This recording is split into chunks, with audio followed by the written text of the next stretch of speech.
حضرت عبداللہ بن مسعود رضی اللہ عنہ سے روایت ہے، رسول اللہ صلی اللہ علیہ وسلم نے فرمایا، قیامت کے دن لوگوں میں سب سے پہلے خون کے مقدمات کے فیصلے ہوں گے۔ سنن ابن ماجہ حدیث 2615۔ حضرت عبداللہ بن مسعود رضی اللہ عنہ سے روایت ہے، رسول اللہ صلی اللہ علیہ وسلم نے فرمایا، جس انسان کو بھی ظلم کے طور پر قتل کیا جاتا ہے، اس کے خون کے گناہ کا ایک حصہ آدم علیہ السلام کے پہلے بیٹے قابیل کو بھی ملتا ہے، کیونکہ سب سے پہلے اس نے قتل کا طریقہ جاری کیا۔ سنن ابن ماجہ حدیث 2616۔ حضرت سالم بن ابو جعد رضی اللہ عنہ سے روایت ہے، حضرت عبداللہ بن عباس رضی اللہ عنہما سے پوچھا گیا کہ اس شخص کا کیا حکم ہے جس نے کسی مومن کو جان بوجھ کر قتل کر دیا، پھر توبہ کر لی، ایمان لایا، نیک اعمال کیے اور ہدایت اختیار کی۔ حضرت ابن عباس رضی اللہ عنہ نے فرمایا، افسوس، اسے ہدایت کہاں مل سکتی ہے؟ میں نے تمہارے نبی صلی اللہ علیہ وسلم کو فرماتے ہوئے سنا، قیامت کے دن قاتل اس حال میں حاضر ہوگا کہ مقتول نے اس کا سر پکڑ رکھا ہوگا اور وہ کہے گا، یا رب، اس سے پوچھ اس نے مجھے کیوں قتل کیا؟ اللہ کی قسم، اللہ نے وہ آیت تمہارے نبی پر نازل فرمائی، پھر نازل فرمانے کے بعد منسوخ نہیں کی۔ سنن ابن ماجہ حدیث 2621۔ حضرت ابو ہریرہ رضی اللہ عنہ سے روایت ہے، رسول اللہ صلی اللہ علیہ وسلم نے فرمایا، جس کا کوئی قریبی رشتہ دار آدمی قتل ہو جائے تو اسے دو ایک جیسی چیزوں میں سے ایک کا انتخاب کا حق حاصل ہے، یا قاتل کو قتل کر لے یا فدیہ دیت لے لے۔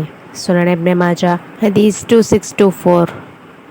حضرت عمرو بن شعیب نے اپنے والد اور انہوں نے اپنے دادا حضرت عبداللہ بن عمرو بن عاص رضی اللہ عنہ سے روایت کی کہ رسول اللہ صلی اللہ علیہ وسلم نے فرمایا، جس نے جان بوجھ کر قتل کیا اسے مقتول کے وارثوں کے حوالے کر دیا جائے گا، وہ چاہے تو قصاص کے طور پر قتل کر دیں، چاہے تو دیت لیں، اور دیت کی مقدار 30 سالہ 30 اونٹنیاں اور 4 سالہ 30 اونٹنیاں اور 40 حاملہ اونٹنیاں، کل تعداد 100 ہے۔ یہ قتل عمد کی دیت ہے، اگر اس سے کم کسی مقدار پر صلح ہو جائے تو انہیں اس کا حق حاصل ہے، اور یہ سخت دیت ہے۔ سنن ابن ماجہ حدیث 2626۔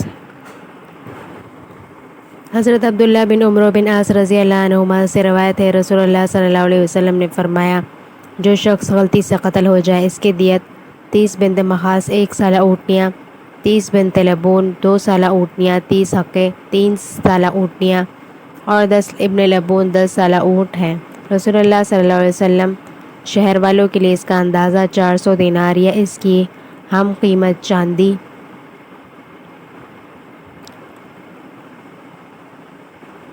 مقرر فرماتے تھے۔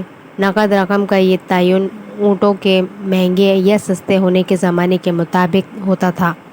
جب اونٹ مہنگے ہوتے تو نبی صلی اللہ علیہ وسلم ان کی قیمت دیت کی نقد رقم میں اضافہ فرما دیتے، اور جب سستے ہو جاتے تو ان کی قیمت کی مقررہ مقدار میں کمی کر دیتے۔ اس وقت جیسی بھی کیفیت ہوتی اس کے مطابق فیصلہ فرما دیتے۔ چنانچہ رسول اللہ صلی اللہ علیہ وسلم کے زمانے میں ان کی قیمت 400 اور 800 دینار کے درمیان رہی، یا اس کے برابر چاندی یعنی 8000 درہم، اور رسول اللہ صلی اللہ علیہ وسلم نے فیصلہ فرمایا کہ جس شخص کی دیت گایوں والے کے ذمے گایوں میں واجب الادا ہو تو 200 گائیں ادا کی جائیں، اور جس شخص کی دیت بکری والوں کے ذمے بکریوں میں واجب الادا ہو تو اس کی دیت کے طور پر 2000 بکریاں ادا کی جائیں۔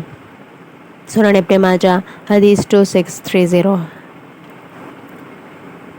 حضرت عبداللہ بن عباس رضی اللہ عنہما سے روایت ہے، نبی صلی اللہ علیہ وسلم نے فرمایا، جس نے اندھا دھند لڑائی میں یا عصبیت کی بنا پر پتھر، کوڑا یا ڈنڈا مار کر قتل کر دیا، اسے قتل خطا کی دیت ادا کرنی پڑے گی، اور جس نے جان بوجھ کر قتل کیا اس سے قصاص لیا جائے گا، اور جو کوئی قصاص لینے میں رکاوٹ بنے اس پر اللہ کی، فرشتوں کی اور تمام لوگوں کی لعنت ہے، اس کا کوئی فرض یا نفل عمل قبول نہیں ہوگا۔ سنن ابن ماجہ حدیث 2635۔